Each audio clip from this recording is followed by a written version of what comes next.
Hello, and welcome to another exciting episode of the Comic Book Chronicles.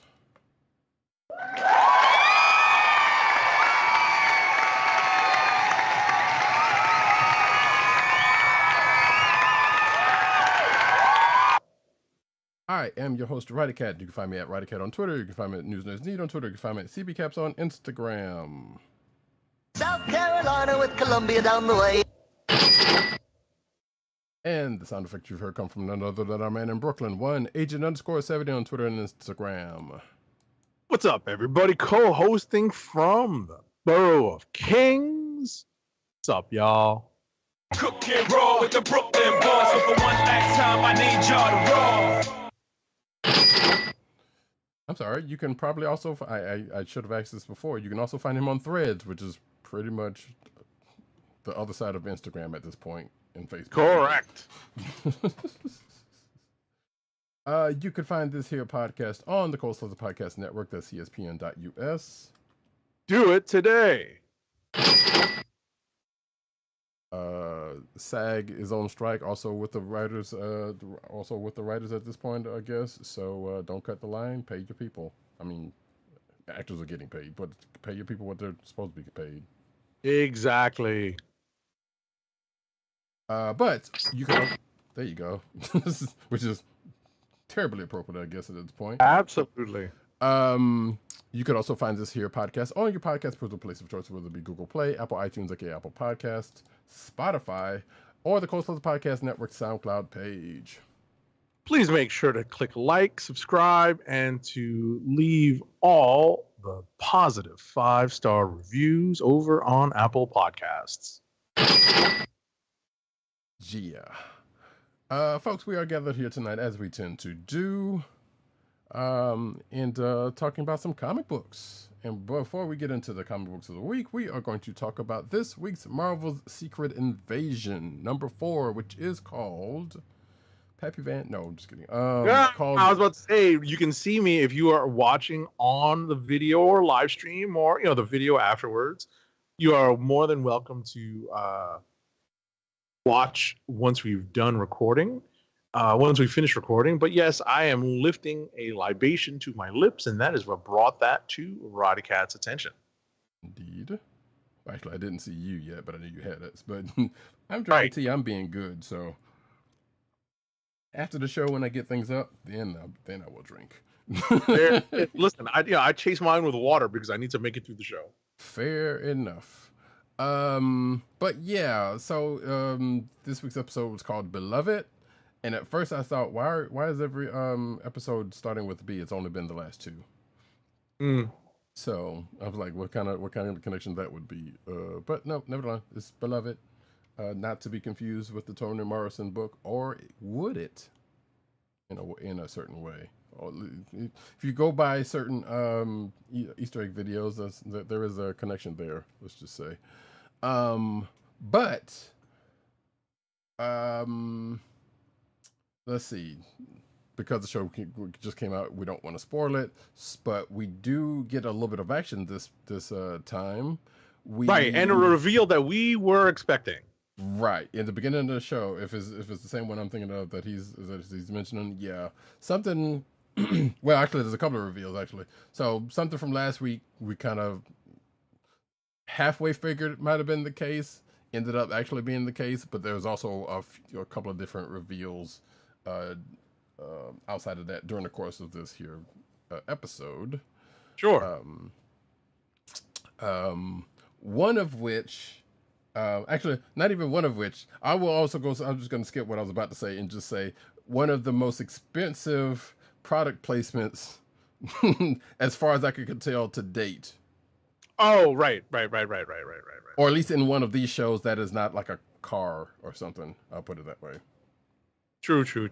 So, which I went looking for that because I was like, wait, does he actually drink that, or is that he just was like, nah, just put it on the show.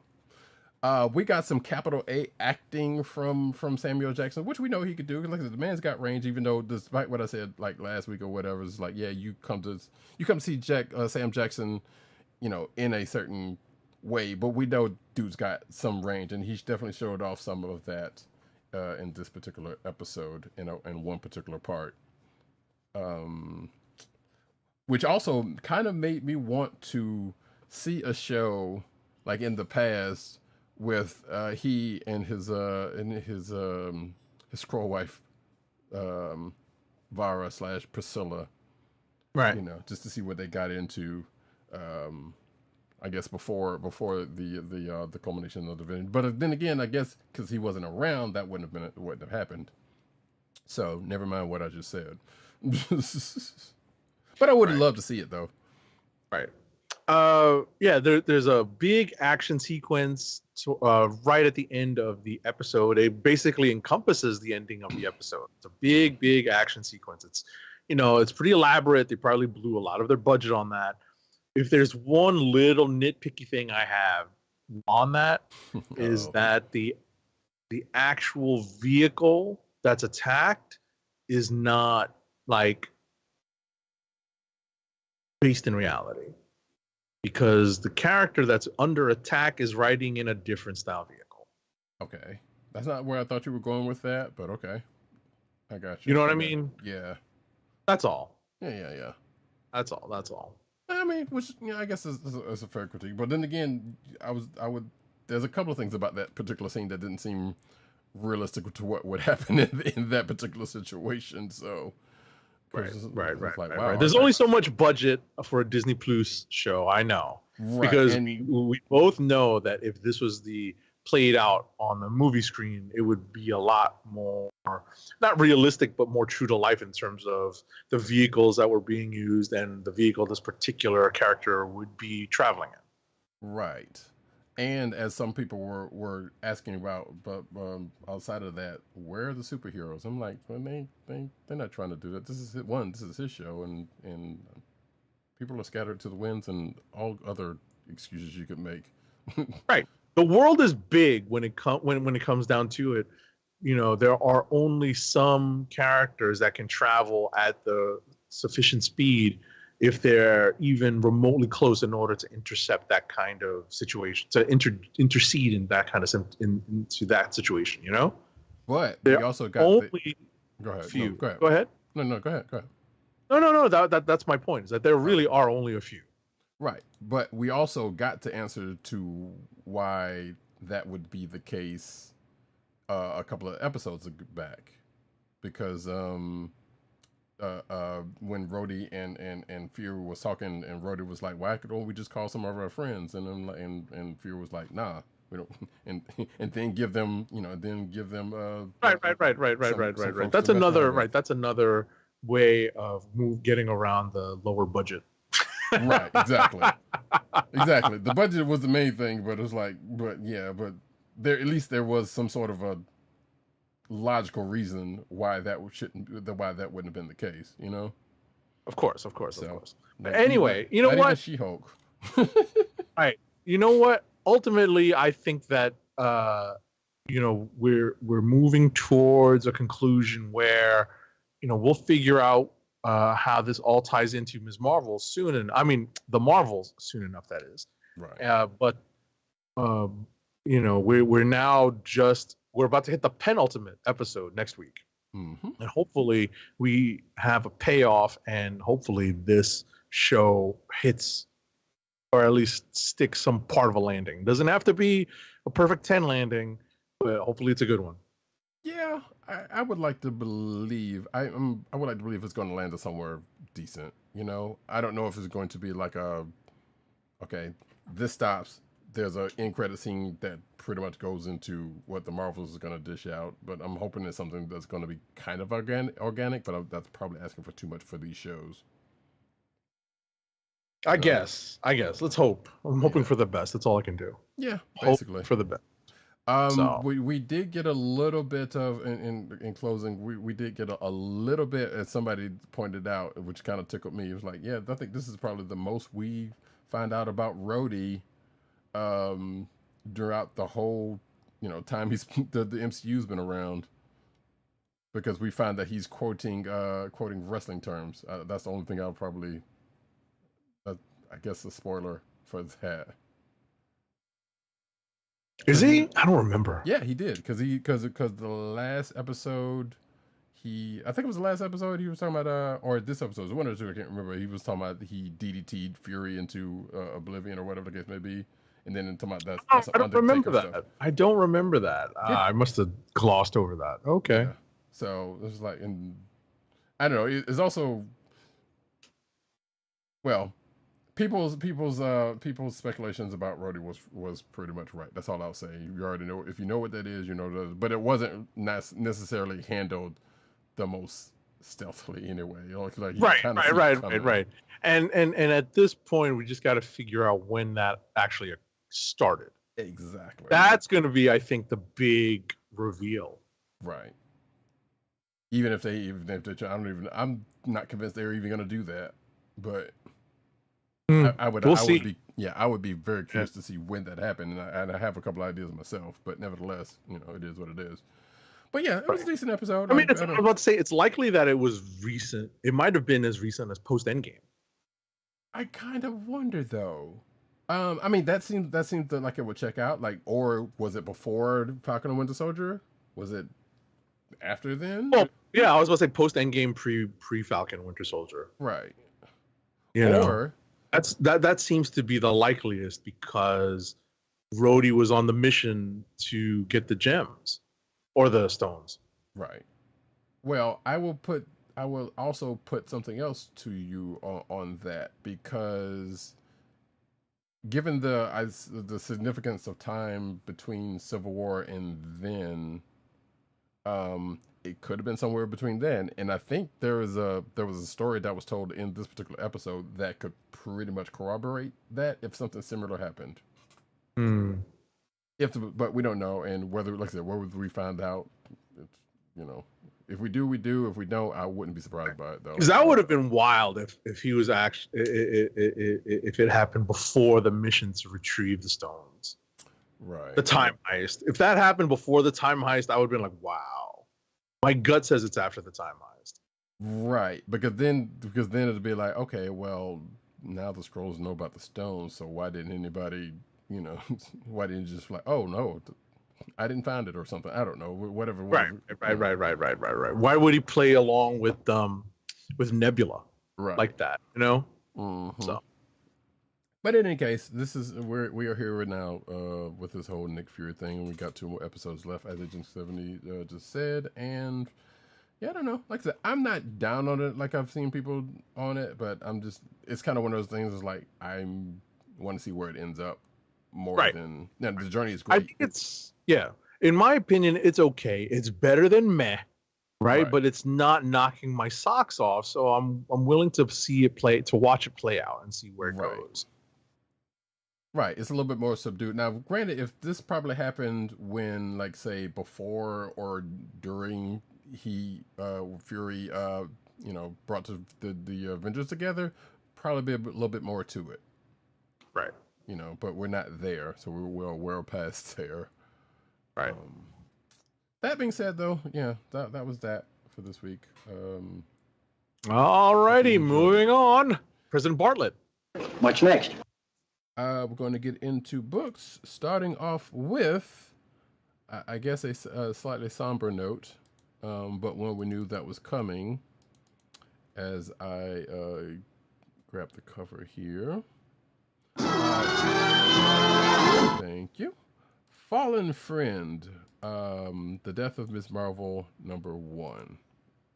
So we have a group of creators teamed up on this book, as we have spoken about, as we were learning about the book and its creators in the midst of the solicitations for it.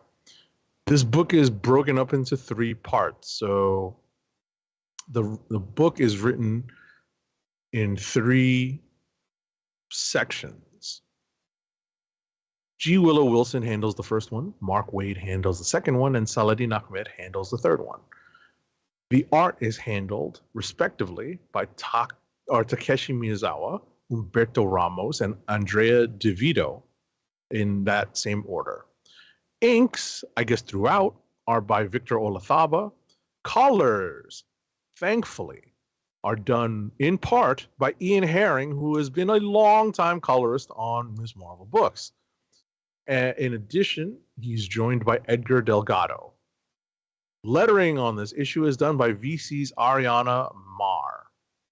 So, yeah, as Roddykat said, this has, of course, a very somber tone.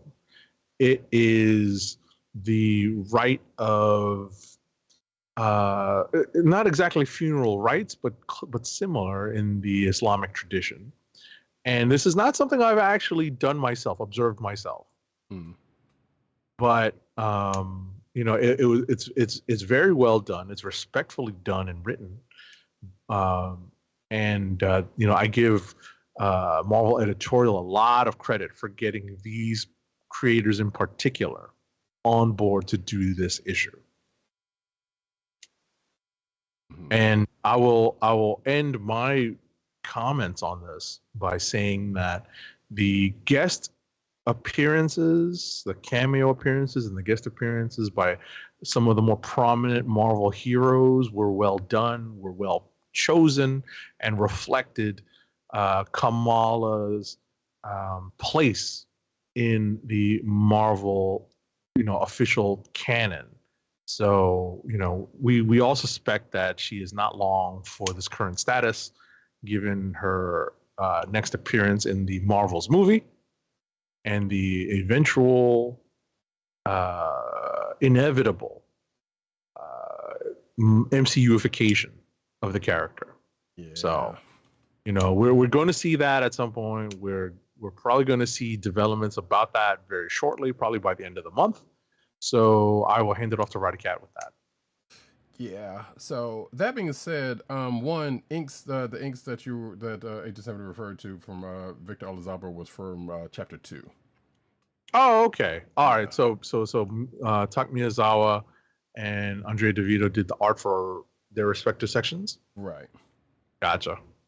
Yeah, because I noticed that it said just chapter 2 for the inks. So gotcha. But that being said, yeah, this was like you just said. It is a somber book. It was kind of a touching book. We talked about this prior to the show, prior to recording.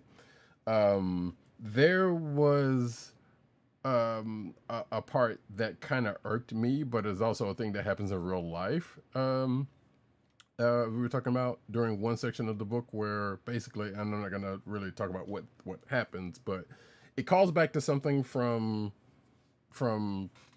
I will say this part. It calls back to something from the Champions era, and a couple of characters talking between each other and kind of sort of making it about themselves, in a way. Which again, that kind of thing tends to happen in these situations. Not just this situation, but when somebody passes anyway, and that kind of irks me. But sometimes you can't really.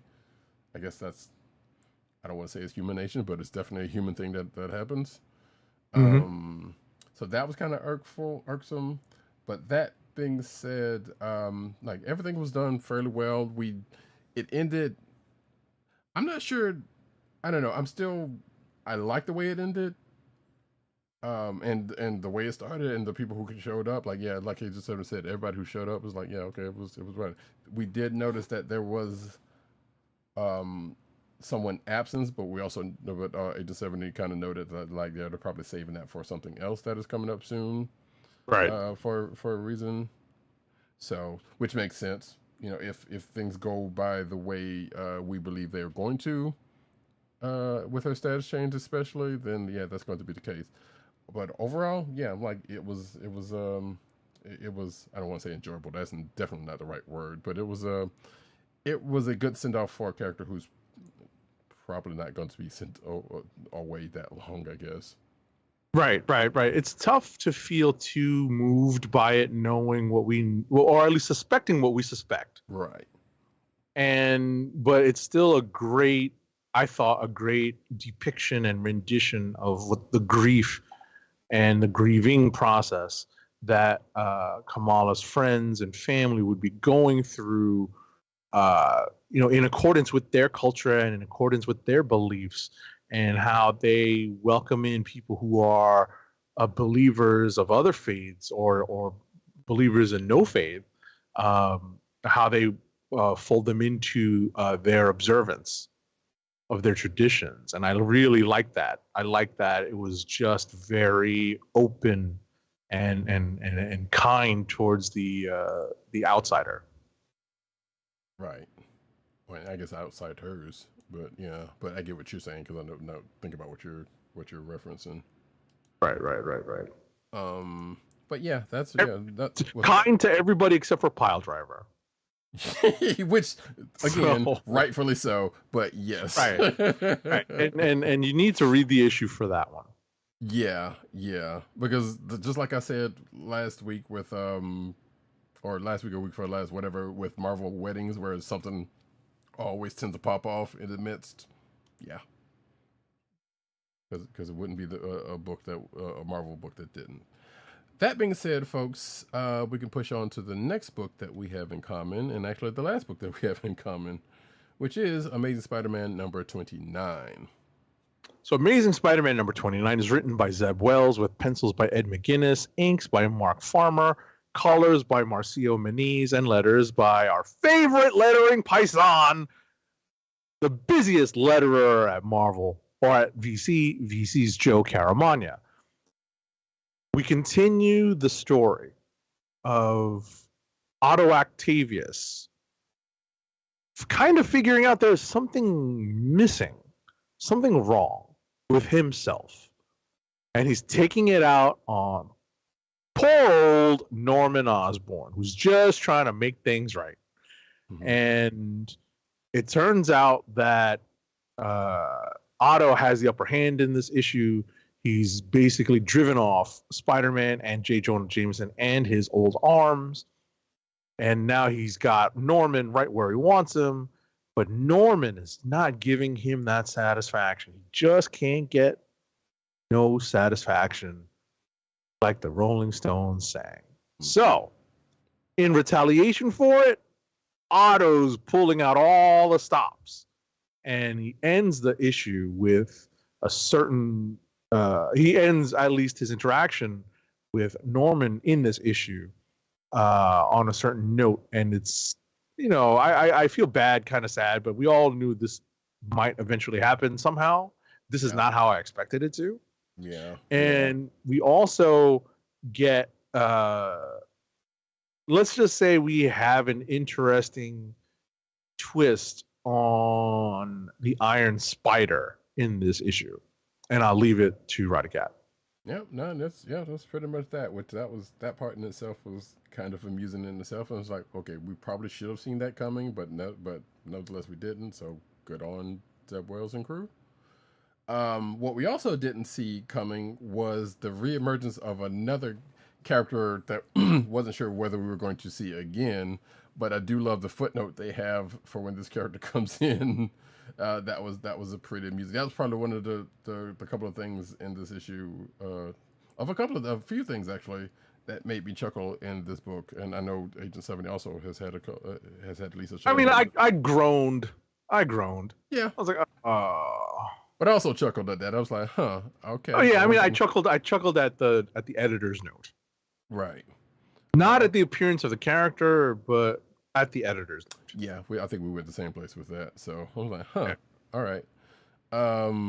But also we did start the book off on a nice little flip on a classic Spidey cover, which was cool. So, we've given this book some grief, and well-deserved grief. So I'm not apologizing for any of that because it was well-deserved and still well-deserved. But hell no, we ain't apologizing. But there are some notes. Fired, man. But the book has managed to pull off some nice little things here and there, such as like the aforementioned flip that I mentioned, and the character showing up, and a couple of other things that this book has been doing in the last couple of issues, or this issue particularly, but I guess the last issue partially. But yeah, I don't know. It's going somewhere. It's I guess that it is the strength on that is why we're keeping on this book outside of the fact that it's Spidey and we both love Spidey. But Yeah, I don't know. After that last part, it's still in hot water. Agreed. With all of that. And with that, we're going to get into the rapid fires. Rapid fire reviews incoming. I ain't got time to bleed.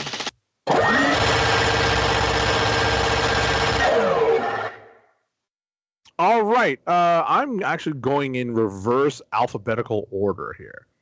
Starting with X-Men Days of Future Past, Doomsday #1. It's written by Mark Guggenheim with pencils by Manuel Garcia, inks by Cam Smith, colors by Yen Nitro, and letters by VC's Clayton Cowles. This is a little bit of a retcon, basically showing us how we get to the Days of Future Past story timeline. That reality that that even though that was 2 issues in the main Uncanny X-Men story, Yep, serves as fodder for stories. Has served since as fodder for multiple stories, and now we've got a little bit of a retcon told by Mark Guggenheim about how we got to that point. And it was sad to read. It was a little hard to read because there's a lot of, there are a lot of bad things that happen in order to have that Days of Future Past storyline come to pass. Right. So, and before you go on, I was just gonna mention stuff that we've seen flashes of during the original run, and since then, because of, like you said, they keep going back to. So you kind of wonder if it actually needed to happen, but at the same time, I guess someone was going to. It's fleshed out, right? Right. Someone wanted to flesh it out. As soon as they got a decent way to flesh it out, they would tell 60 years. So, and this X-Men still 60-year anniversary, so they were going to do something, and why not hit a story that was pivotal, I guess. Sure. All righty. Next up is Moon Knight #25. It's written by Jed MacKay with art by Partha Pratim, Alessandro Capuccio, and Alessandro Vitti. Colors are by Rochelle Rosenberg, and letters are by VC's Corey Petit. So other than setting a record for artists going by the name of Alessandro, this issue is actually really well done because it follows, it's setting up a big showdown between Zodiac and the Black Spectre and Moon Knight. And it's just really, this is definitely I've got a couple of candidates for Click of the Week. This was a really strong read this week. I have not really kept up with Moon Knight, but this issue served because it was, I don't know if it was double sized, but definitely larger or extra sized. And the space was used very well and told a very good continuation of the current story. I believe they did say it was double sized. Thank you. Next up is Miles Morales Spider-Man #8. It's written by Cody Ziegler with art by Federico Vicentini. Colors are by Brian Valenza, and letters are by VC's Clayton Cowles. So we finally are away from crossovers when it comes to Miles. Miles gets to, kind of breathe a little bit, go to a smorgasbord type food truck festival type thing in New York City. It's familiar to me. And shenanigans happen not too far away. And while what is depicted on the cover does not happen in the issue, it is a nice homage to a classic Amazing Spider-Man cover. Next up is Immortal X-Men #13. This is a strong leading candidate for Click of the Week for me. It's written by Kieron Gillen with art by Lucas Verneck, colors by David Curiel, and letters by VC's Clayton Cowles. I'm not going to spoil it. I'm not really going to talk about details. But what I will say about this is what I told Roddykat, is that I think this is a pivotal issue to read, an important issue to read before the Fall of X storyline starts, before the Hellfire Gala kicks off. This is what I know. I don't know if all the X books are going to be like that before the Hellfire Gala, but this one in particular, because Immortal X-Men has dealt with the Quiet Council and the political machinations of the Quiet Council of Krakoa, this issue is pretty important to read. So I highly recommend it. And that's it for me. All right, as I've filtered through the book or the variants of the book, we're going to go with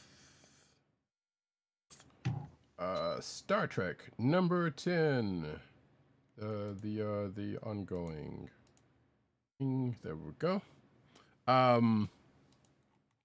Excuse me. Written by Cotton Kelly and Jackson Lansing, with pencils by Mike Feehan, inks by Manuel Bracci, and colors by Lee Luffridge, with letters by Clayton Cowles.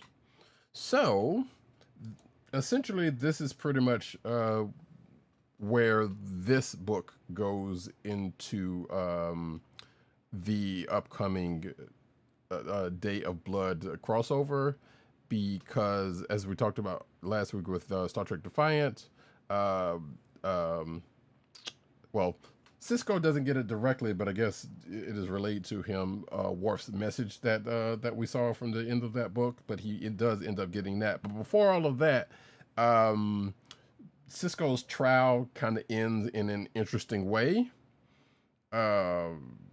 We have a Vulcan speaking to the prophets at the beginning of the book. We do have successive missions going the way, but the crux of it ends up being the fact that like I said, that Sisko's trial ends up going an interesting way, with who was leading the trial, that being one Damar's nephew, showing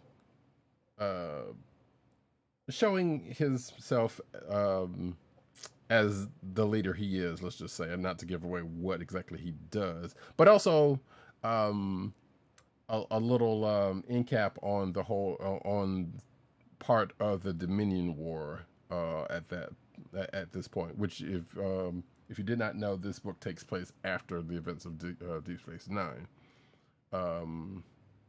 So yeah, there's a little holdover that kind of gets taken care of before this crew ends up going into the Day of Blood, which I think is probably going to start next week, if I'm not mistaken. Keeping in the Star Trek corner, Star Trek the Motion Picture Echoes number 3, which, amusingly enough, I actually just watched Star Trek the Motion Picture again fairly recently, so that's, I don't know, not because of this, but just because it was there. But this was written by Mark Guggenheim, with art by Oleg Chudakov, colors by DC Alonso, letters by Jeff Eckelberry. So I've talked about this book in the past. We have a parallel universe Uhura chasing after a parallel universe Chekhov, who has absconded over the neutral zone. Kirk has a plan, or Kirk pretty much made a plan to get over there to them, and that plan is pretty much still kind of going. And he ends up having another plan because he and Prime Universe's Uhura end up getting caught. But this is Kirk, so things tend to go away. But in the process, something happens to one of the crew. There's a couple of chats that happen in between Spock and Bones in one corner, and Sulu and the parallel universe Uhura in a different, and for different reasons. But it is all in service of the story, because apparently, just like in the ongoing Star Trek book from this week, and just in general, there's a Bajoran orb that's involved. So, and there are two different time periods, mind you. So hey, go figure. But nevertheless, there is that. Now, will one end up feeding into another? I don't think so. Although if it did, that would be interesting. Interesting that they put together, because clearly they would have had to do some talking about that. But it is kind of curious that that's the fact, regardless. So yeah. Anyway, regardless, yeah, it ends with something another caper that's going to end up happening because of an event that happened last issue, not this particular issue, and we'll see how that ends up playing out. I'm not sure how many issues this is. I forgot to check, and I've checked on the others, but we'll see. I think it's 5, but I'm not sure. Next book for myself is Catfight, number 2 of 6 from IDW, which all of those books I've mentioned so far are from IDW. It's written by Andrew Wheeler, with art by Elias Kiriazis. I apologize if I butchered your name. Inks by August. Colors by Dennis Yatras, and letters by Hassan Atsmane Alao. So, the main character, Felix, is a cat burglar. He pretty much got set up John Wick style, and now people are after him. And now he's trying to get to a certain place because a family relation of his, who was the one who, I say seemingly, but I don't know, but maybe it was the case, seemingly got taken out. And there's, on the other side of this, there's someone who either may be behind this or maybe on the side of this that is trying to get Felix's help on a thing that has to do with his family, of which he's kind of estranged from. So there's a whole lot of things that are kind of going on with this, but the John Wick thing is now very much notable. And if you're watching the video version, you can kind of see something that actually happens, or that actually happens during the course of this book. So it's been pretty good. Also, I'm just gonna say, like, for a cat burglar of this dude's supposed notes, he has made some pretty bad decisions, at least one or two, which kind of didn't help his situation too much, which is kind of funny. I'm still kind of hoping Agent 70 is going to pass me one of those shot glasses, but I know we don't have that technology yet. So one of these days, I'm going to have a drink with this man. Just you wait. I say that, and I could have gotten a drink because anyway. Let's see. Last IDW book actually comes from the aforementioned G. Willow Wilson, and it's called Hunger and the Dusk, number 1, written by, again, G. Willow Wilson, with art by Chris Wildgoose. I think it's Wildgoose, not Wildgoose. I might have misspelled that. I'll check that in a second, though. With colors by Masasic, letters by Simon Boland, and colors by Diana Souza. So this is it's billed as a high fantasy book, pretty much. So in a world where orcs and humans are kind of enemies, but they're both kind of on dying lands, which, and kind of fighting over the land or whatnot, there is a new threat that is poised to kind of take both of them out, called the Vangol, apparently, and they come at dusk, hence the name. So there is an alliance formed between humans and the orcs, and at the front of that alliance is a human fighter who's the head of a fighting company, as they call them. I guess they're basically mercenaries, and this orc healer, who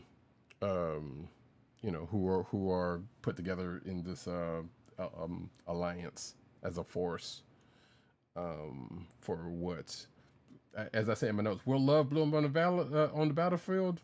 Who knows? But so far, they are starting to be friends at the very least. But things in this world kind of have a way of kind of coming at you at once, apparently, as we found out in the middle of this book.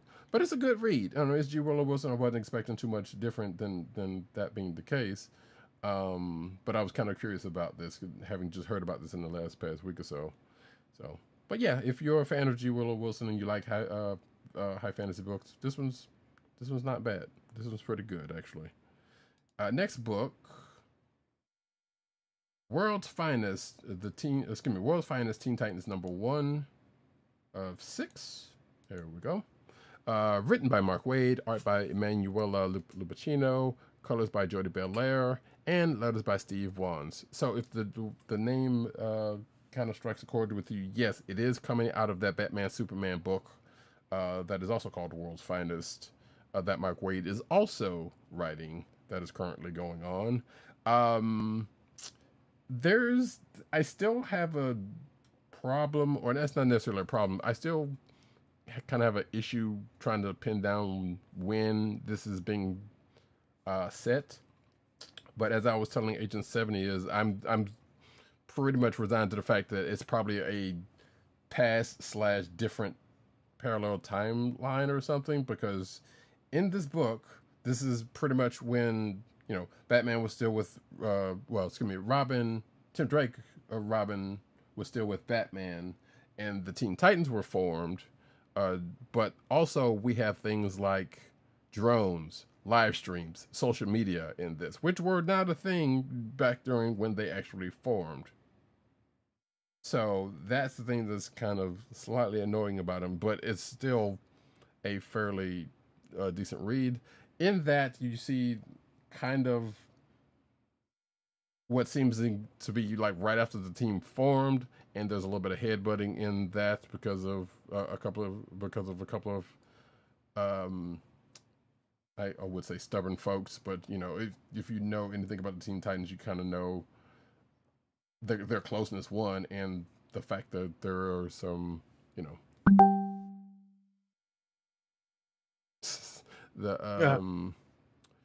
there's some family there, but also families kind of fight. But so far, like I said, it's been a good book outside of the fact that the whole a live stream / social media thing that they got going on that's supposed to be in a book set kind of in the past, or supposedly set in the past.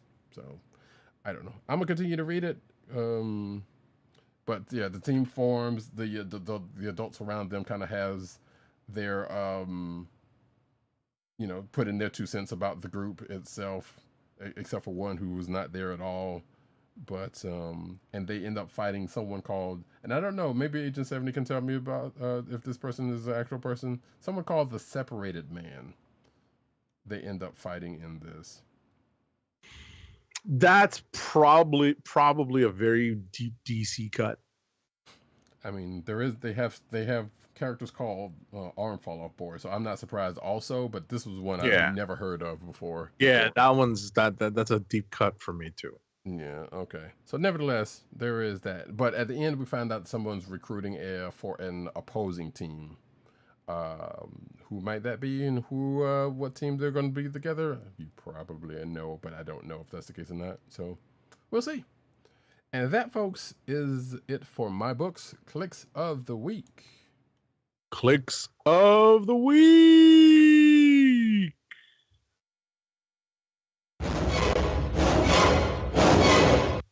So we did get one from one of our absent panelists, and I'm putting up the variant cover for it right now. That is Star Trek #10. Is that the Groove is in the Heart cover? No. Well, actually, yes, it is. Yes, it is. Okay. That's something we That's a reference to a conversation with. Well, I'll put it this way: it's not particularly that one, but that one is in the same shot. Is the one that is in that was shown us. I'll put it this way, because I didn't see that particular variant cover when I was pulling covers. But it's in the shot. It's in that same shot that we were sent. Got it. So all right.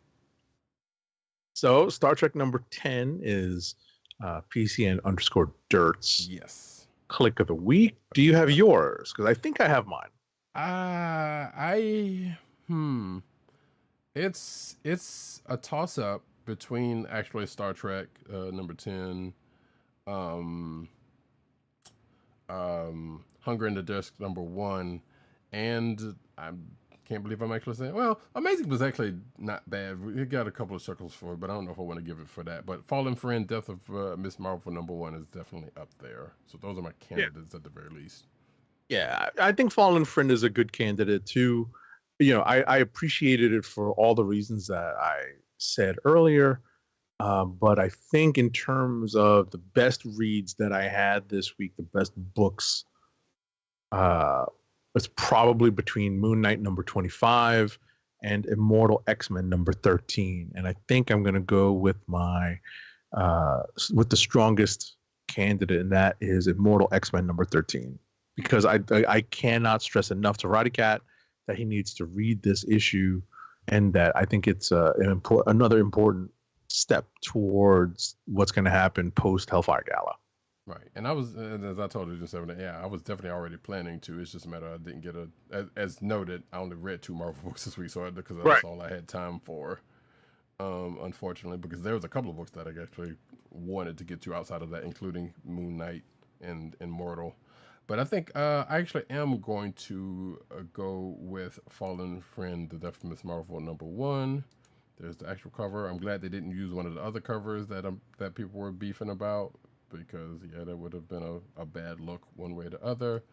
But I am going to sit here before we move on really, really quick and mention, for Gargoyles fans, Gargoyles Dark Ages number 1 came out this week. I didn't get a chance to read that either, so apparently there was that. Check out this Hellfire Gala Amazing Spider-Man variant cover there if you're watching the video version of this, because that's kind of cool. And also wanted to mention, what was that? Oh, Scarlet Witch number 6 came out this week, which came out this week. I didn't kind of get a chance to. I'm saying this because I'm threatening to kind of do those somewhere else, but I don't know if I'm gonna get around to them. That What If Dark Loki came out this week, but I'm not gonna put that up. I know fans of Stranger Things and Teenage Mutant Ninja Turtles, that came out this week. The Teenage Mutant Ninja Turtles Stranger Things came out this week, and I keep seeing Tom Holland's name on the book, but it's not that Tom Holland, and it's kind of messing with me. And Loki number 2 came out this week, but that's pretty much that. There was probably another one, but I'm sure I'll get to it when I get to it. That, folks, being said, let us get on to the news section, but first, an ad read. Our first ad read of the night is for Funko, Fun at First Sight. It's your home for exclusive collectibles, such as their world-famous pop vinyl bobbleheads, apparel, including t-shirts, hats, and socks, and brand merchandise such as their custom DIY pop figures, art books, and skateboards. And now the listeners of the Comic Book Chronicles can enjoy 10% off your entire purchase when shopping at Funko. To place your first order with 10% off and to help keep our show free for you, go to our network website at cspn.us. That's cspn.us. Then click on the Keep Our Podcasts free link at the top of the page. From there, scroll down to the Funko link and place your order. When you get to the checkout, put in the offer code SHOP10 for your 10% off discount. Funko through cspn.us. Do it today. And now we get into the news.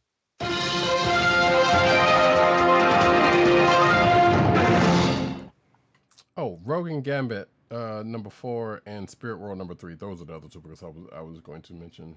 But the news. So we start off with cinematic news as we tend to do, and we don't have a lot, so we can blow through this. Starting off with, actually, I'm going to take both of these, the first 2, because they are related. So before we get a first look at a live-action version of an iconic Rebels mural in HD, and that is coming from the second trailer for Star Wars AHSOKA, which was just released a day or 2 ago, and it's pretty good and pretty Rebels filled, definitely. And a couple of Clone Wars callbacks. Agent 70, did you get a chance to check the trailer? Oh, the Ahsoka trailer? Yes. Yeah. When I saw it hit my social media feed, I stopped what I was doing at work and watched that. Fair enough. Yeah, if you haven't had a chance to check it out, because it's only been out a couple of days as of this recording. Yeah, it's very tantalizing. Right. Also, weirdly enough, I don't know if this is still the case, but I know I watched it on Disney Plus, and the end of it was was kind of hitching up. So I hope they fixed that. But I know most people are just like I normally would have watched it on YouTube. So that's Right. probably not an Right. issue. Next up, though. What'd you think of it though? Oh, I enjoyed it. I was like, okay, yeah. I don't know. I'm still on the fence on live action Hera. Not saying Mary Elizabeth Winstead is not a good actress or whatnot, but especially given the last couple of things I've seen her in, she kind of feels kind of the same in that respect. But yeah, the trailer in itself was good. It was like there's a lot of good things. So I'm like, okay, I see this and that and the other, and a couple of, like I said, Rebels and a lot of Rebels and a little bit of Clone Wars callbacks also. So that was also great. What about you? So what I thought is, one, I thought there was an interesting reveal, right? Which I won't spoil or talk about here, but that was an interesting reveal. And two, Diana Leo Inosanto's back. I didn't realize that right away. Yeah, I think I saw that in the first trailer, and I think I just remembered the reveal that you talked about. Yeah, I thought the exact same thing too. I'm like, I didn't think they were going to go there with that. In that direction, right? Right. And three, there was a welcome haircut. When I saw that, I was like, yes, yes, with a character in question. Yes, it was a welcome haircut. Also, yeah, because I know this is probably going to come out in the obligatory Easter egg videos, that the way that was done in a style that has been done in old samurai, and ninja movies. So I was like, okay, they're hitting a little classic touch with this. Like, not surprising, but so. But yeah, good trailer. You check it out if you when you get a chance to do so. So next up. All right. Guardians of the Galaxy Volume 3 news.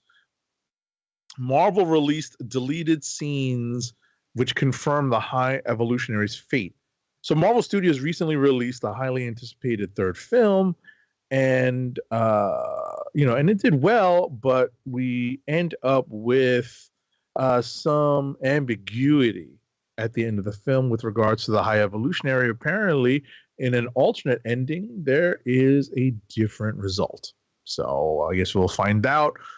All of the other we'll see that and other deleted scenes when we get access to. Well, actually, no, it's on stream. It's on whatchamacallit,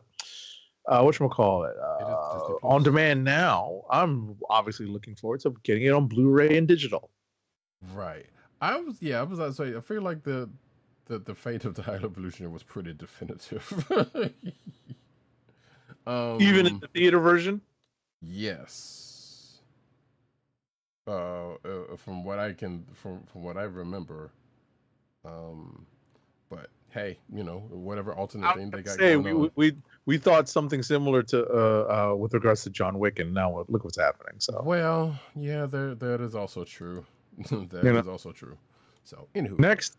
Speaking of deleted scenes, Ms. Marvel reveals 6 deleted scenes on Disney Plus. Really? Yeah. Says here, Kamala Khan, as we know, is set to appear in the Marvels next. If you go to the extras tab under the Ms. Marvel Disney Plus thing page, then you will see said deleted scenes. It says, yeah, it includes conflict with her family and friends, to the villains, to clandestine. There's some stuff we're not just necessarily seeing here, but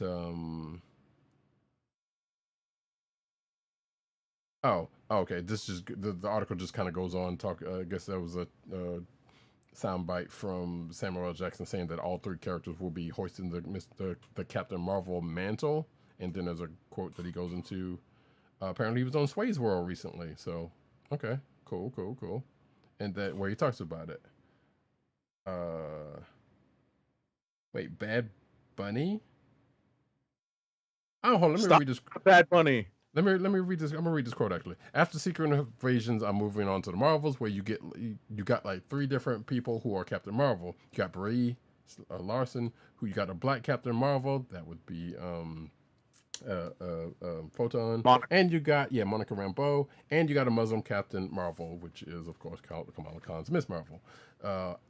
Jackson recently said of the project on an episode of Sway's World, the quote continues with, "So they are working on the universe in a way that's inclusive, even like Shang-Chi, and all of those things like that happened there. And who the hell is Bad Bunny gonna be? Like, Bad Bunny's in the Marvel Universe. Who's that? What's he gonna be?" That was the quote from Samuel Jackson, I assume. Or maybe Stop from with Sway. Bad Bunny. Yeah, I know, right? So maybe that's why he's no longer in that Spider-Man thing that he was supposed to be doing, but that apparently is still going. Who knows? Who cares? Next up. I'm sorry. I'm putting some SAG-AFTRA strike stories in towards the end of the news. Cool. Because that went official today, and that's going to impact what we do here on the Comic Book Chronicles, as well as fandom and nerddom in general. So it's important that we talk about it to some extent here on the show. But let me backtrack to the story that Roddykat was going to ask me to read next, and that is Samuel L. Jackson. Samuel L. Jackson dishes on Nick Fury's unexpected Secret Invasion marriage. Sam Jackson has talked about Nick Fury's unexpected marriage reveal on Secret Invasion. Spoiler alert!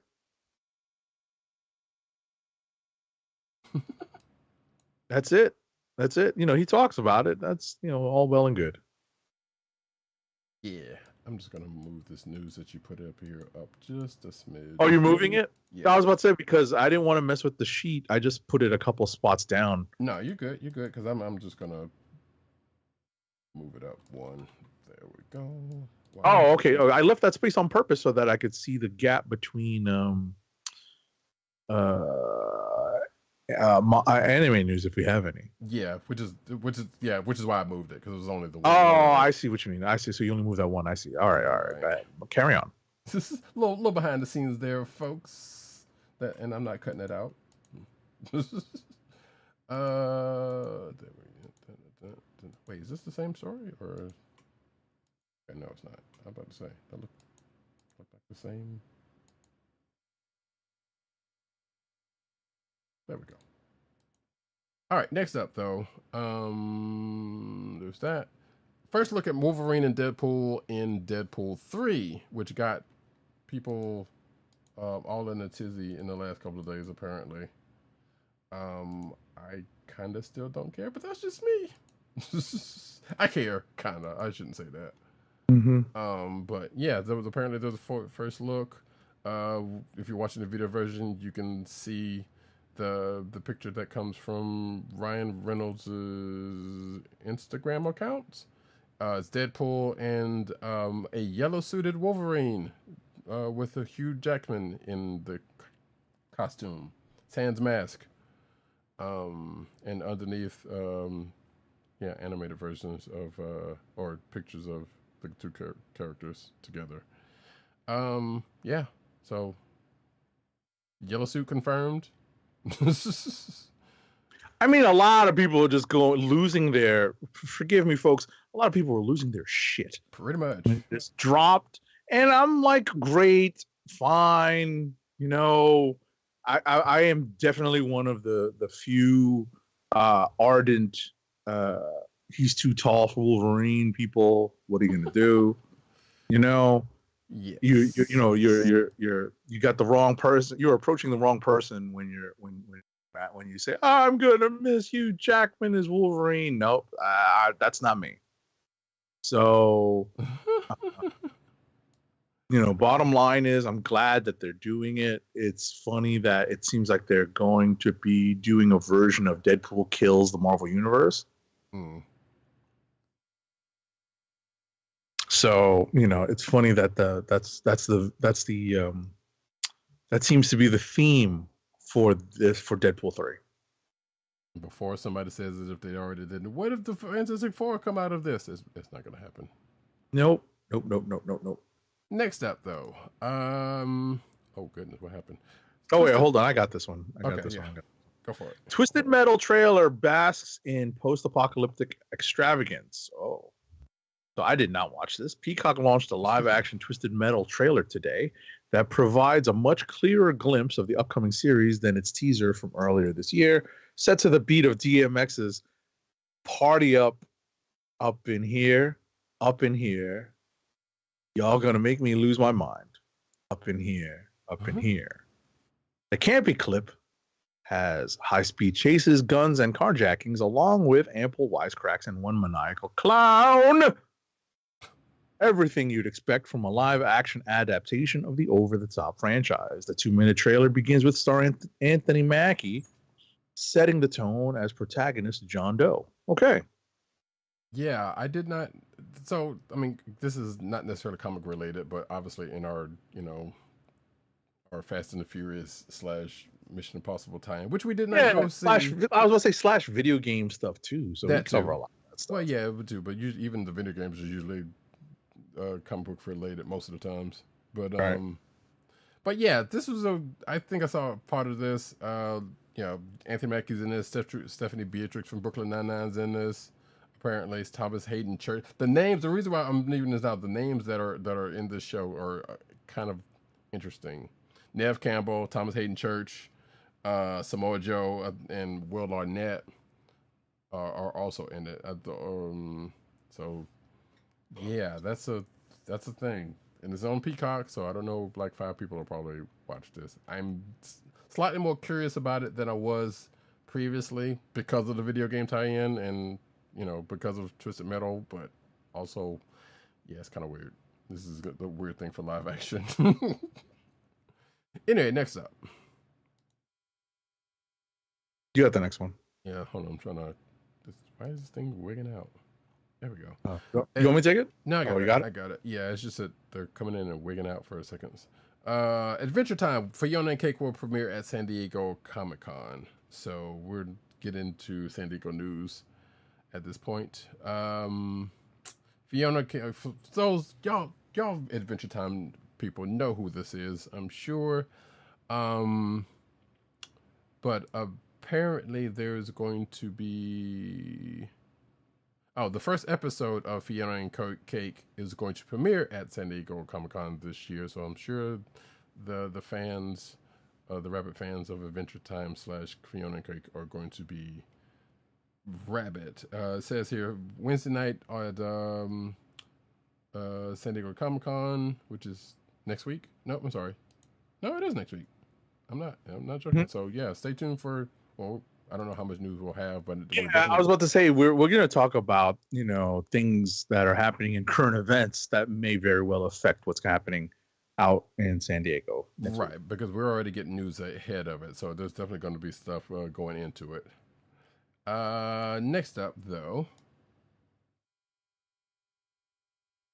Adult Swim San Diego Comic-Con panels, Rick and Morty Season 7, My Adventures with Superman, and more. So Warner Brothers Discovery revealed its Adult Swim lineup for San Diego Comic-Con 2023. Panels announced include the Rick and Morty 10th anniversary celebration with a sneak peek at Season 7, an episode preview panel, and signing with the cast of Warner Brothers Animation and Adult Swim's DC series My Adventures with Superman, and a preview panel teasing the epic return of Death Clock in the new animated movie Metalocalypse, Army of the Doomstar, and the accompanying album Death Album 4. Comic-Con attendees will also be the first to watch the Venture Brothers' Radiant is the Blood of the Baboon Heart at its world premiere screening on July 20th. Interestingly, my understanding is that the news that dropped today about SAG-AFTRA may not affect some of these animated projects because the contract for animated voiceovers is a little different. So I'm not sure if these particular panels will still go on the way they are the way they were conceived. Now that the strike has, in the event that the strike is still ongoing when San Diego comes. So we'll see. But anyway, next up. Well, I was gonna say it's fortuitous that Agent 70 actually got this particular article because right before the show he watched the first episode of My Adventures with Superman, which granted is a part 1 of 2, but he can at least give some quick impressions if he so chooses. Sure, it's fun. It's light. It's definitely updated. It involves certain updates to the composition of the characters and even the race of the characters, based off of some of the Snyder movies. There is a change to Jimmy Olsen, but bottom line is it's still generally the same kind of workplace comedy and sexual tension, romantic tension between Lois and Clark and Perry White and Jimmy Olsen that we're all used to when it comes to this group of characters. And the first episode served as a nice little primer. Luckily we don't have a strict origin story because it's Superman. Most people know his origin story, or at least the basics of it. Let's not deal with Kevin Costner being a jerkface. Oh yes, because that's another thing that's going on. But yeah, I don't know if the particular clip that I saw is going to be in the next episode. Don't save me, Clark. Preserve your secret identity. Get the we're moving right past that bullshit. But I'm hoping Agent 70 gets to in this next episode that when he watches get to the clip that I saw, and I'm very curious to see what he thinks of it, if it is in there anyway. Because that was kind of glorious to me for a reason which I will not get into at this point because it would be slightly spoilers to him. But I haven't watched this myself, and I'm probably going to watch it after the show. Next up, though, DC's The Flash digital release date has been revealed. For anyone who cares, it's going to be $24.99 when it hits all the Apple TV, Amazon Prime, and all the other services. Wait, hold on. Okay. 4 weeks in theaters. 4 weeks. Right. The physical release. Here we go. July 18th is when folks will be able to check it out on digital, and according to some site, and it says here September 5th for the physical, if that's the case. But it also says here that Warner Brothers hasn't yet announced when fans can stream on Max, but which is usually around. Let me see. It's usually 2 weeks before. It's usually around the time it goes physical. Shortly before then is the case, or shortly around then is the case. But I suspect that could also change. So right.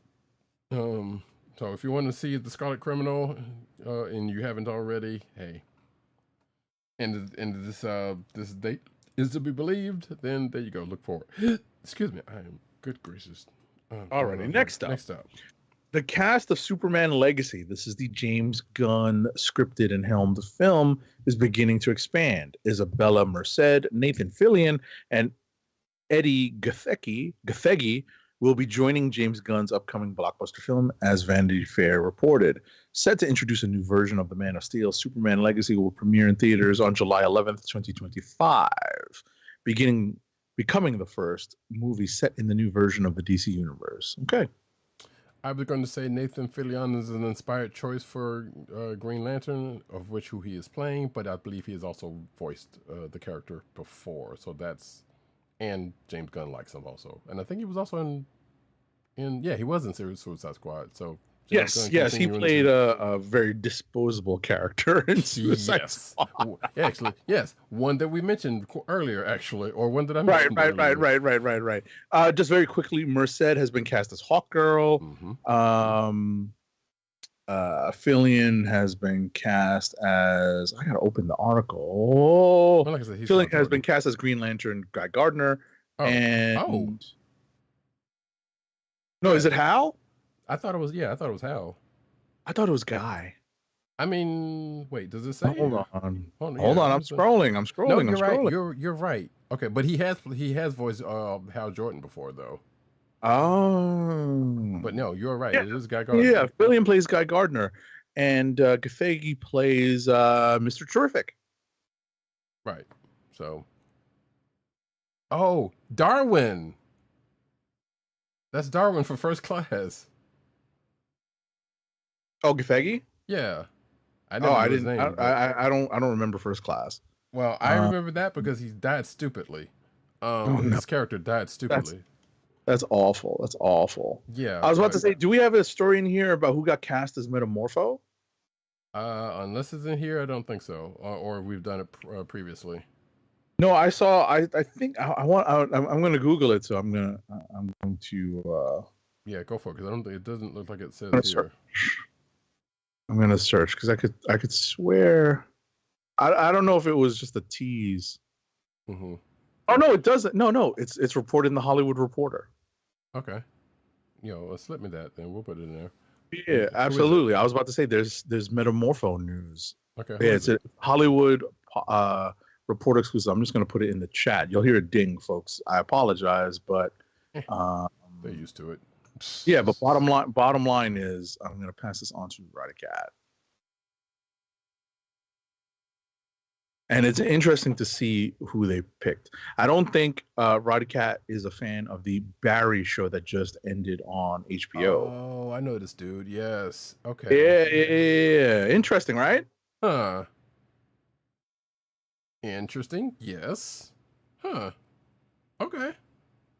Yeah, sure. I saw that hit my social media feed. So, right. Anyway, next up. Let's see. Oh wait, no, you're up next, right? Yeah. Go ahead. Hang on, let me get back over there. There we go. R-rated Justice League movie confirms Comic Con premiere. So this is for Justice League War World, of which we have spoken about previously.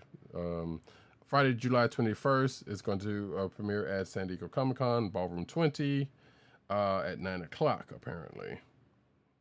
So, yeah, if you're going to be in San Diego, we do know someone who probably will be there. I don't know if they're going to... Oh, no, it definitely will be there. And I'm curious to hear what the experience is going to be like now with the SAG-AFTRA being on strike. Right. So, there is that. That's pretty much it for this this article. Next up. But we all know that our good friend who does go to San Diego Comic-Con does not go for those types of panels. So it may not actually change his experience. Right. But we'll see. All right, next up, Invincible teases major Season 2 news for San Diego Comic-Con. The official Twitter account for Invincible confirms that the Prime Video animated series will unveil some Season 2 news at San Diego Comic-Con 2023. Okay. Like this articles or the quote in this article is like, no sandstorms. I'm like, what? From the Prime Video account. But yeah, I guess we'll get more news in the next week because this was from last week. Right. So in Riverdale news, which apparently is in last season and they're back in the 50s, apparently, as I keep seeing from the commercial. I think we talked about it. But Jackpot goes to war over comic books in chapter 133. So spoiler alerts for that, but not really, because apparently since he's in the past, he's been working for Pep Comics, who I believe is the precursor to Archie Comics, if I'm not mistaken. And then it goes on to give a synopsis of the episode, which is probably past at this point. So next up.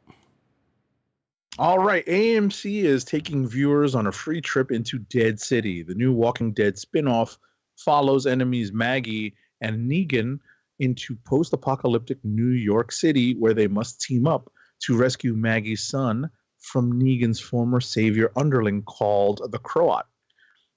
After The Walking Dead, Dead City's Old Acquaintances premiere aired on June 18th as the most watched drama series debut of 2023 on cable and the most watched series premiere for streaming service AMC Plus, the network has made the entire episode free to watch online on YouTube. Okay. Walking Dead fans, if you're still out there, rejoice. I know there's at least one.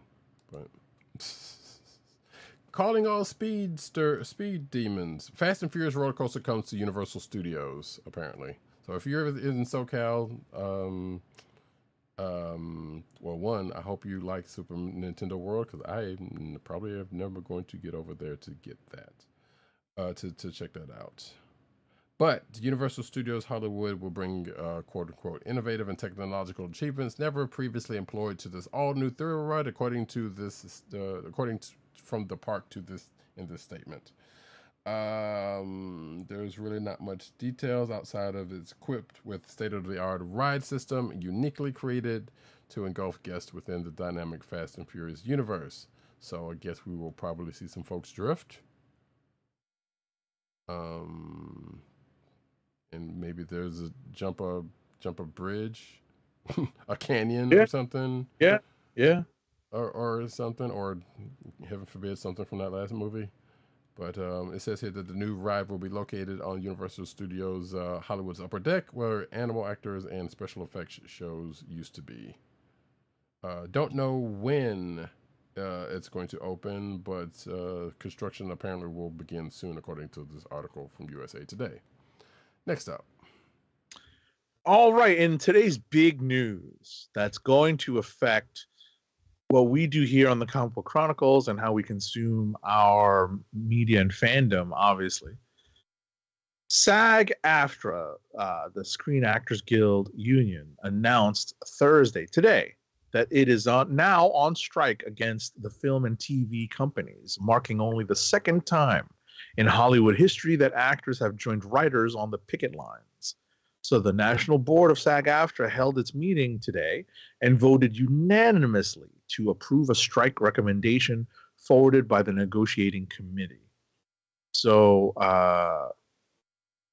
so the strike begins at midnight on Friday, so in mere minutes, and picketing will start on Friday morning. According to guidelines, and this is the next story, SAG-AFTRA members will not be able to attend premieres, do interviews for completed work, go to award shows, attend film festivals, or even promote projects on social media while the strike is in effect. So yeah, this is definitely going to put a little bit of crimp in a lot of plans. And I think that some studios had made plans ahead of time.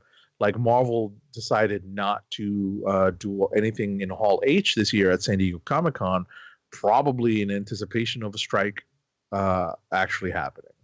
And I think that is some strong speculation that I heard, and probably is close to the truth when it comes to Marvel's decision, as well as other companies' decisions when it comes to featuring products and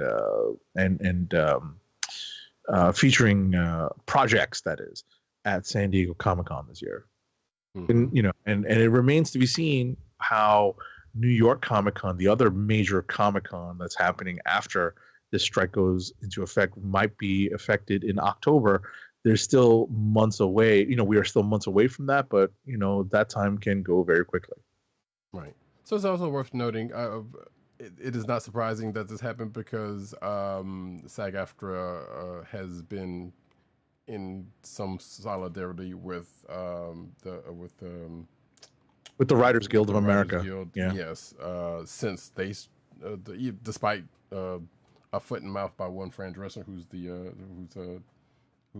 president of SAG-AFTRA at this point, but nevertheless, they have been, and it's kind of been some rumblings that they were going to, if not already at that time, were going to join the writer's strike, in protest. So right. I would add that in the follow-up article that I was also mentioning from Variety, these actors, SAG-AFTRA members, are not allowed to attend conventions such as Comic-Con or 90s Con to promote any past or present work made under a SAG-AFTRA contract.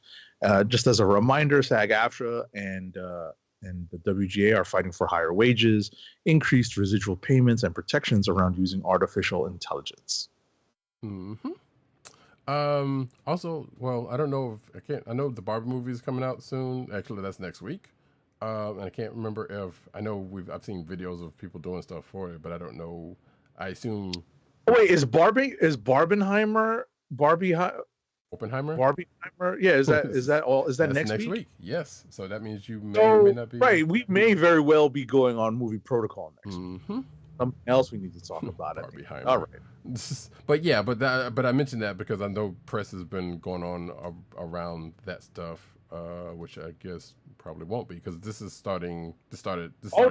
I was about to say the premiere. I think I saw something in my social media feed that said that the world premiere of Oppenheimer had the cast on it, but as soon as they heard about the strike, as news about the strike dropped, the cast left.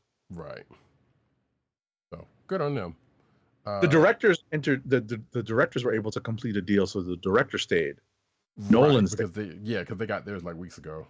Right. So, but yeah, I'm gonna throw one more story into this that's also related. Apparently, that I just noticed off of Variety. Disney CEO Bob Iger says writers and actors are not being quote unquote realistic with strikes. It's very disturbing to me. So during an appearance on the CNBC Squawk Box on Thursday morning, this is also this article is from today, the 13th. Bob Iger said what I just said. He says, here's the quote. It's very disturbing to me. We've talked about disruptive forces on this business and all the challenges we're facing. The recovery from COVID, which is ongoing, it's not completely back. This is the worst time in the world to add to the disruption, Iger said. I understand any labor organization's desire to work on behalf of its members to get the most compensation and be compensated fairly based on the value that they deliver. We managed as an industry to negotiate a very good deal with the Directors Guild that reflects the value that the directors continue contribute to this great business. We wanted to do the same with the writers, and we'd like to do the same with the actors. There's a level of expectation that they have that is just not realistic, and they are adding to the set of challenges that this business is already facing that is quite frankly very disruptive. F you, Bob Iger, for that, because that's bullshit. But also, again, Disney CEO Bob Iger. Right. Read that as with the disdain that is rightly needed. This will be in the show notes, folks. But for now, we are going to go into the anime news.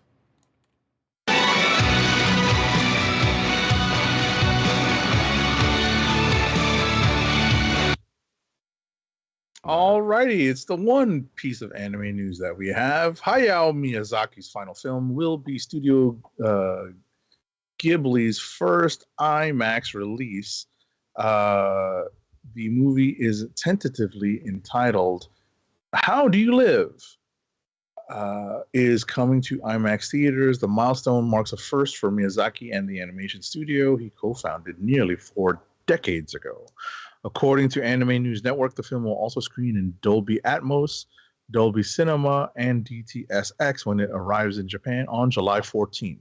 Oh, you know what we don't have? What's that? You didn't get the Godzilla news?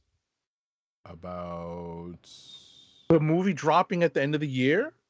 Oh, no, I did not. Mm-mm. Oh, hold on. I got this. I tweeted it. And... hold on. I just noticed that. I'm like, wait a second. I haven't been on Japanese Godzilla movie. So hold on. I haven't been on Twitter in the last few days. And Twitter's not making it easy either. Well, the asshole. It's okay. I get it. Yeah. You know, we don't need to mention why Twitter is a wasteland. Yes. Here we go. People pretty much know, I'm sure, at this point. All right. It's not that I'm relying on Variety, but it's there. So yeah, exactly. Okay. Well, so if you want, I was about to say, if you want, you can put that in the sheet, and I'll read the story. Sure, go for it. Well, wait. All right. So, no, you know what? Yeah, you put this in here. Go for it. Right, because we did anime news, so we're like in between. We haven't transitioned yet over to comic book or manga news. Correct. All right. So, and this made me think of it because it's the Japanese Godzilla movie. Right. So major Japanese studio Toho Company has announced Godzilla Minus One as the title of the latest installment in its Godzilla film franchise. The film will premiere in Japanese theaters on November 4th, which is Godzilla Day, and a US release is set a few weeks later on December 1st. That's so awesome. Okay. Nice. That's so awesome. If you watch the trailer, it's pretty cool. The toys let you see what the full redesign of Godzilla is. It's not a major redesign. It's influenced by some of the more extreme depictions of the dorsal plates that are on that line Godzilla's back, but it is very much mainly faithful to the Japanese design of Godzilla as opposed to the American design of Godzilla, the current legendary MonsterVerse design. Right. Did you watch Shin Godzilla? Yes. I Okay. saw it in the theaters. Okay, I couldn't remember whether you had or not. Because It's good. If folks did not know, Agent 7 a big Godzilla fan. I am also a fan, but not as big a fan as PE is. Right. So that's really cool news. That, Yeah, that's pretty dope. that literally just dropped. Did this drop today? It does. Yeah, say it 13th, dropped. yeah. It dropped Early today. Mm-hmm. So cool beans. Next, look forward to us talking about that whenever it drops. Probably going on. Yeah, movie protocol likely. Now we're going to get into the comic book news.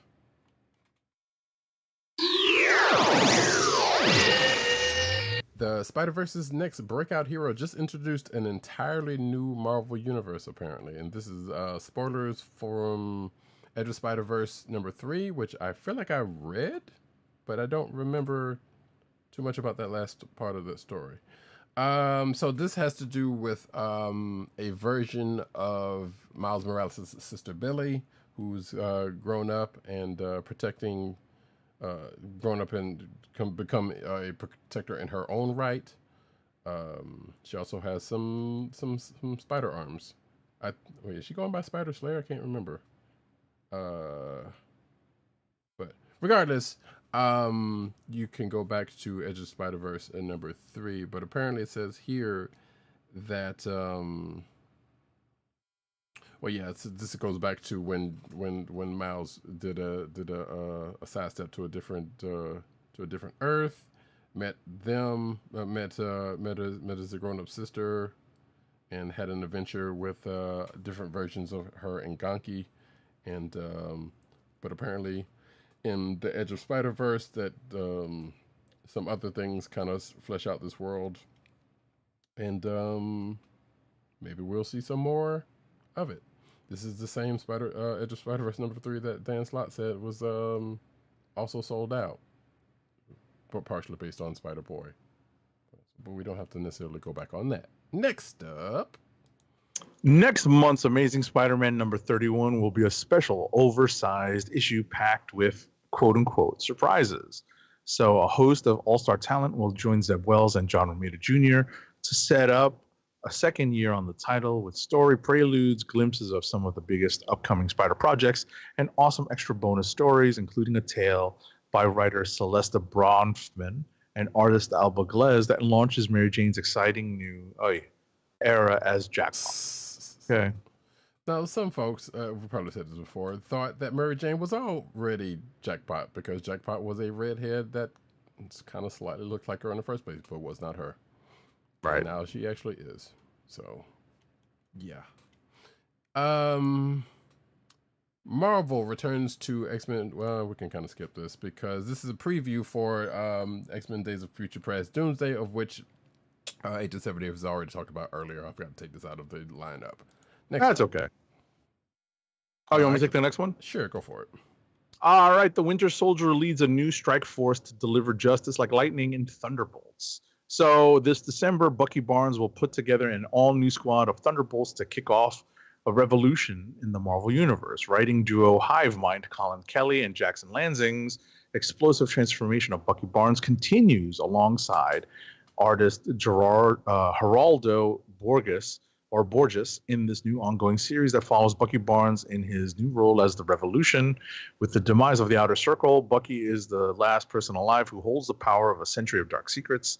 Now he'll use that knowledge to embark on a bold quest to take down Marvel's greatest threats, and he'll call upon some of the toughest, deadliest, and cunning players in the world to assist him. The new Thunderbolts lineup includes Black Widow, Sharon Carter, aka Destroyer, taking on a mantle of the Destroyer, White Widow, Red Guardian, U.S. Agent, and Shang-Chi. If these characters sound familiar, these are kind of the MCU versions of the Thunderbolts. See, I was going to make a joke, but yeah, you beat me to it. Yeah. So wait, did that Sharon Carter thing already happen, or is that going to be new for this? Okay, because No, that happened in the Pages of Cap. Right, because I know when one part of the that 750 happened. issue, I think. Gotcha. Okay, yeah, I still need to go back and read that because I know part of what happens in that book, but I guess somebody was going to do it. Okay. Next up, though, Marvel announces San Diego Comic-Con 2023 lineup. It says here that they plan to bring exciting panels, exclusive announcements, all-star talent signings, and thrilling fan experiences at the Marvel booth, number 2329, not 616, sadly, starting Thursday, July 20th through Sunday, the 23rd. Although, given what we just said previously, maybe some of that's going to change. Mm-hmm. And does it say anything about what they're planning to do? Yeah, it goes through some stuff, but we don't necessarily go through. There's something about the Hellfire Gallery. There's gonna be a store. Some stuff about Marvel Snap. Marvel Multiverse, which I'm looking forward to. The tabletop RPG. They're gonna have a panel on that stuff, and et cetera, et cetera, et cetera.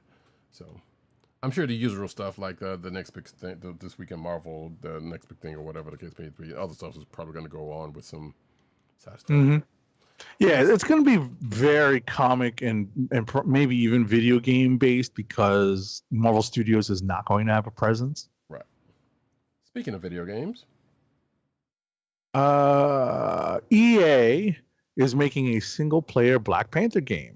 Oh, that's big news. Another big Marvel property is being turned into a video game. This time, EA is developing what it calls an original, third-person, single-player Black Panther game. There are few other details yet. There is not even a screenshot, but development is being handled by a new EA studio called Cliffhanger Games in partnership with Marvel Games. Okay. So I think this is the one that had been announced like late last year. That's going to have Captain America in it. I think this is the same one, but it's not saying here, or if this is a different Black Panther. I doubt the very serious they're doing two Black Panther video games, so I'm going to just assume that it's the same one, and they're giving it to a new studio. So I hope that game is good. That's all I can say. Mm-hmm. Next up, though. X-Men 97 toy reveals Storm's new look. I'm scrolling through. This is from the Marvel Legends Reddit, apparently. Do we get a good big shot of this, or do I have to click through? I guess I got to click through. So if you're watching the video version, you can see the said Reddit post. Wait, actually, and that's not even. What do you mean? It's not even a picture of Storm. It's basically looks like a store shelf with Wolverine, Cyclops, and Rogue figures. But I'm not seeing anything about Storm, of which it's talking about. Oh, it says here that fans can see the Weather Wizard on the packaging sporting a fashionable mohawk, but which I don't know. Looking at the picture, I can't very much see that either. But okay, sure. The closest you can see is the top of this article, which I'm showing right now, but that doesn't look like the mohawk. So anyway, I'll take their word for it. Next up. All right, Walmart has announced that their 2023 Summer Collector Con event will begin on July 18th. You can expect the new Marvel Legends Bucky Cap and Joe Fixit figures that Hasbro previously announced to go up for pre-order then. Oh, okay, so the Bucky Cap is a Walmart exclusive. I'm probably going to try to get that new Bucky Cap. I know you would. Wait, there was Joe Fixit already a Build-A-Figure prior to this, or am I tripping? I think so. But it was it looked different than this. Right. Or there was a different version of Joe Fixit I think we probably have. I think that might be the case. Or maybe this is the one we talked about previously. That's probably the case. Either way, hey, there is the Bucky Cap figure if you're watching the video version, and there's Joe Fixit.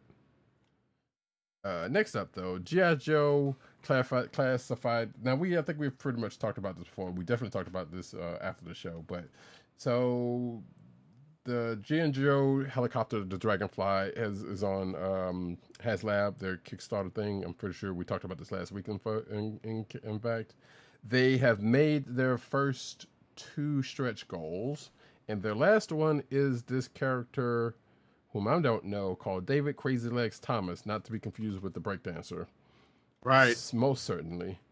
But if you're watching the video version, you can see the character, or a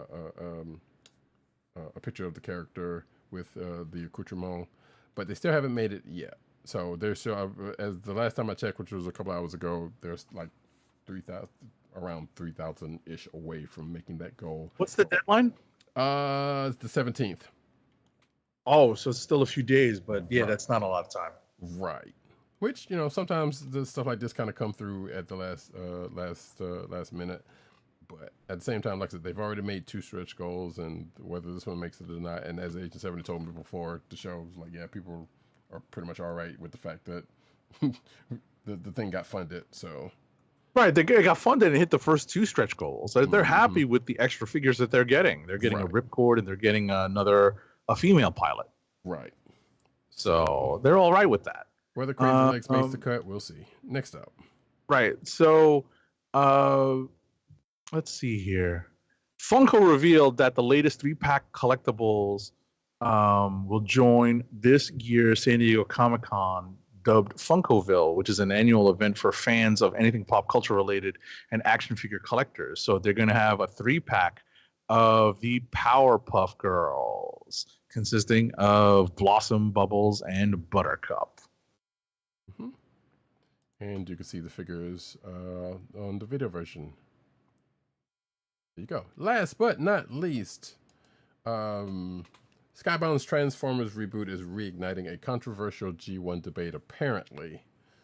And that debate is...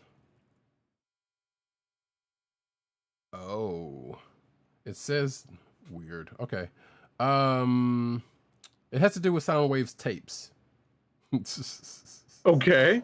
It says here is one of the villains present in the series is Rumble, who's known as one of the Soundwave's recorded cons, which I have never heard that being said. We just call them the tapes, man. Yeah, man. Yeah, so it was Rumble and Ravage. No, Ravage was the Panther. Excuse me. Rumble and Frenzy was the 2 twins, as it also says here. So, what's the controversy? You're gonna make me look at the article too. Yeah. Oh, design changes. Oh, they're okay. This thing is going deep with stuff. So basically, there apparently there's a design change, and I guess within the 2 aforementioned tapes, and some others because they're so it reversed the colors of the 2 Decepticons. Okay. Right. All right. Okay. Sure. And then they're also talking about Ironhide and Ratchet, which is another, look, Transformers is known for anything as having twins. Yeah. Boy, I wish Sunstreaker and Sideswipe also notable. Right. Some would argue Bumblebee and Cliffjumper, but they were not the same. So Gotcha. That's so funny. Yeah, that's what I was like. Okay, I didn't know that was a controversy, but you can see if you're watching the video versions of the tapes, which somebody has, I'm jealous of, or at least Rumble and Frenzy, and apparently there are like 3 different versions of them each. Goodness gracious. That's crazy. Apparently Frenzy ends up was a GoBot in the Transformers. You know what? I'm gonna stop reading this article. How dare they? Anyhow, that is the end. Y'all know I love me some Transformers, but that's crazy. That's the end of the news section for tonight. Can we get one last ad read?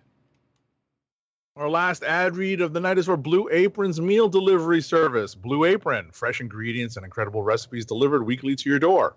Skip the grocery store and make incredible meals at home with Blue Apron. Always shipped free right to your home. And now the listeners of the Comic Book Chronicles can get $30 off your first Blue Apron order. To place your first order with $30 off and to help keep our show free for you, go to our network website at cspn.us. That's cspn.us. Then click on the Keep Our Podcast Free link at the top of the page. From there, scroll down to the Blue Apron link and sign up for your first order. Blue Apron through cspn.us. Do it today.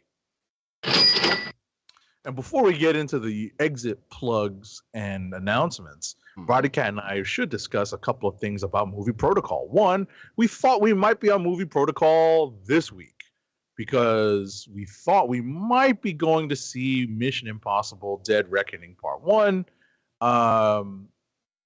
in theaters opening this week, which would have necessitated going into Movie Protocol tonight to record at a future date.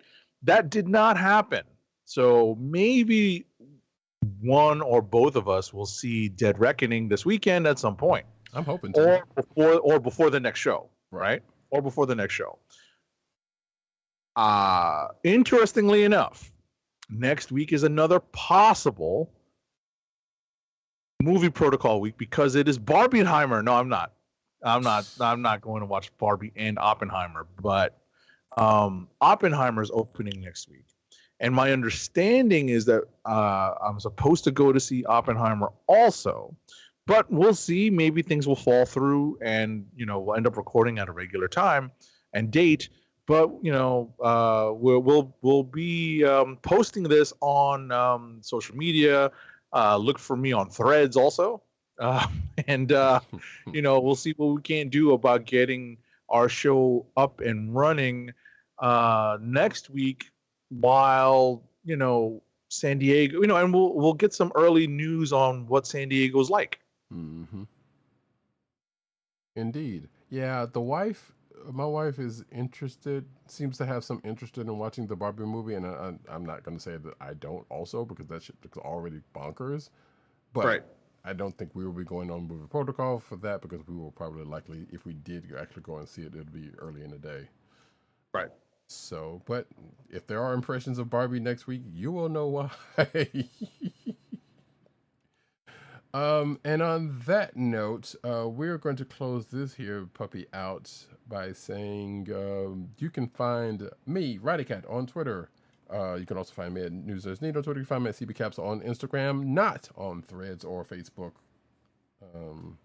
at this point. And that's not to say I'm getting on Facebook, because no. Agent_70 on Twitter, Instagram, and Threads.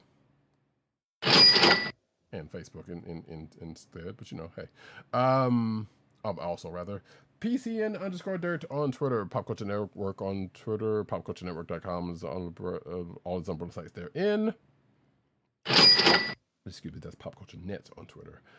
He's probably on Threads too, who knows.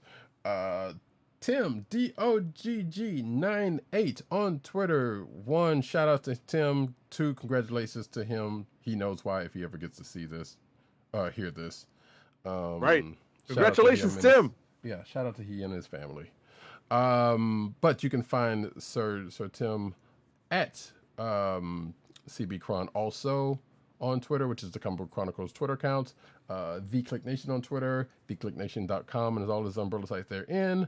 But his main bread and butter is comicbook.com, where he's over there writing his face off under the name Timothy Adams, which is his name. He may also be on Threads. I don't know. People have popped on the Threads thing for one reason, but I feel like one evil is... we got enough evils as it is. Someone needs to come leverage Twitter. That's all I'm saying. If you know what leverage is, you know what I mean. Go ahead and do it. Just go ahead and get out of the way. You can find this here podcast on the Coastal Podcast Network. That's ESPN.us. Do it today. You can also find us on your podcast browser place of choice, whether it be Google Play, Apple iTunes, aka Apple Podcasts, Spotify, or the Coastal Podcast Network SoundCloud page. Make sure to hit like, subscribe, and leave us all the positive 5-star reviews, especially on Apple Podcasts. And hey, whether we record next Thursday night like we normally do, we do record on the YouTube channel of the Kliq Nation, which is youtube.com/the Kliq Nation, and simultaneously twitch.tv/Comic Book Chronicles. Make sure to hit like, subscribe, and leave us 5-star reviews, and hit the notification button so you know when we are broadcasting live. Yeah. And with that, stay tuned to the socials for any announcements that we will have about next week's show. This has been the Comic Book Chronicles. Peace. Peace. One. Wakanda forever!